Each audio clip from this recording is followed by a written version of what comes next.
5ই August পরবর্তী বাংলাদেশে আমরা দেখেছি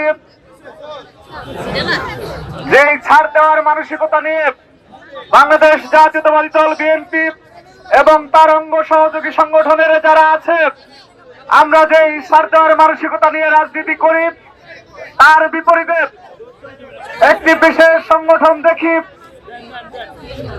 জায়গায় জায়গায় মবক্রেসি তৈরি করে এক একটা সিদ্ধান্ত পরিবর্তনের যে অপচেষ্টা করে, তারই ধারাবাহিকতা আমরা দেখেছি সাম্প্রতিক সময়ে শাহজালাল বিজ্ঞান এবং প্রযুক্তি বিশ্ববিদ্যালয়ে বাংলাদেশের একটি সাংবিধানিক প্রতিষ্ঠান নির্বাচন কমিশন একটি প্রজ্ঞাপন জারি করেছিল। সেই প্রজ্ঞাপন জারির পরে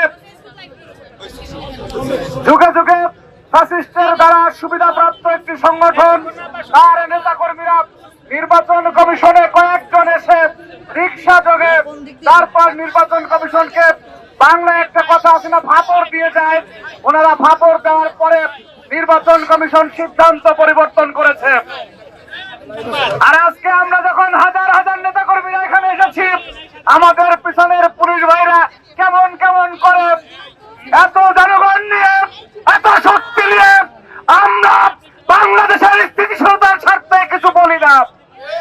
এই যারা ছাত্রলীগের সাথে ছিল, ছাত্রলীগের সাথে দালালি করেছে, ছাত্রলীগের সুবিধা প্রাপ্ত হয়েছে, পরবর্তী সময়ে নীতি কথা বলে আমরা কিন্তু দোলাই মোলাই সব দেখেছি। তাহলে কিন্তু অসুবিধা হয়ে যাবে। সুতরাং দালালি বন্ধ করে রাষ্ট্রের উপরে বাংলাদেশে কোন দালালি চলবে না। শিবিরের কথায় বাংলাদেশের কোন সাংবিধানিক সিদ্ধান্তের পরিবর্তন হবে না। প্রত্যেককে জবাব দিতে আসতে হবে ইনশাল্লাহ। সুতরাং আপনারা যদি মনে করেন কানে কানে এসে তোফা দিয়ে যাবে, উপহার দিবে, জায়গা মাছ দিবে, তসবি দিবে, ধর্ম ব্যবসা করবে, তারপর আপনি একটি খুশবুর আলাপ করবেন, সেই আলাপ বাংলাদেশে আমরা প্রতিষ্ঠিত হতে দেব না ইনশাল্লাহ। এই এই এই এদিকে তাকাও, এই বসে কথা বলুন, কথা না বলি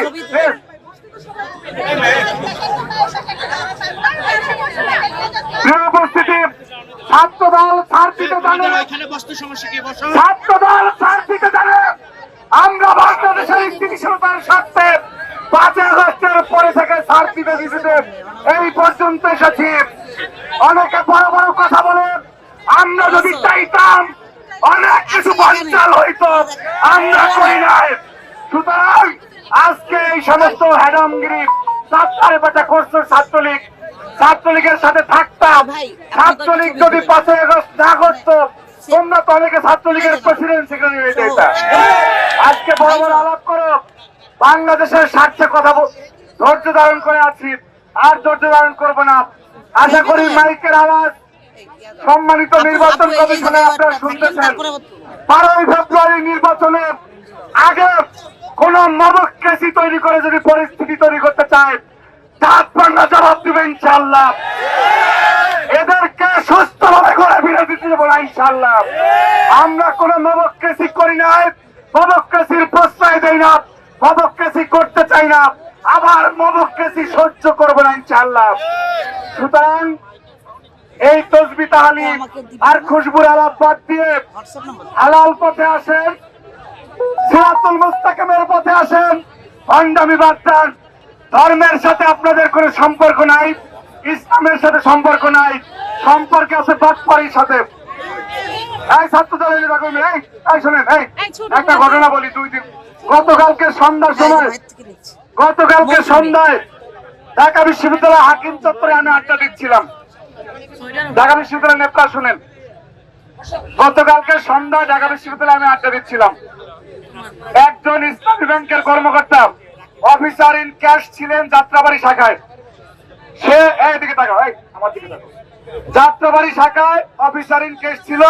তার বাড়ি হচ্ছে সিলেট, নাম জিল্লুর রহমান। সেই লোক আমার আইসা বললো যে ভাই আপনি মনে হয় ছাত্র দলের নেতা, ওই যে লোকজন আছে আমার পাশে।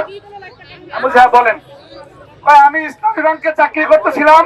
5 তারিখের পরে আমাকে একজন ফোন দিয়ে বলল তুমি কি মুসলমান না ইসলাম?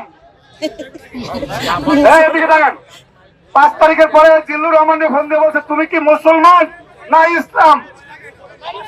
তখন ওই লোক তো বুঝতে পারে না যে কথার অর্থ, মানে জামাত ইসলাম হইলে চাকরি করতে পারবে, নাইলে পারবে না। মুসলমান না ইসলাম এই প্রশ্ন করছে ওই লোককে, নাম হলো জিল্লুর রহমান।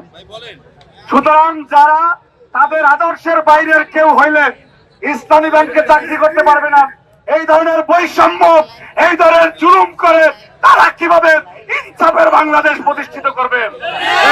সুতরাং এই সব মুনাফিকদের বিষয়ে বাংলাদেশকে সচেতন থাকতে হবে, সকল শ্রেণী পেশার মানুষকে সচেতন থাকতে হবে। এইভাবে এই মুনাফিকদের কাছে, এই দালালদের কাছে আমরা বাংলাদেশকে নিরাপদ মনে করি না।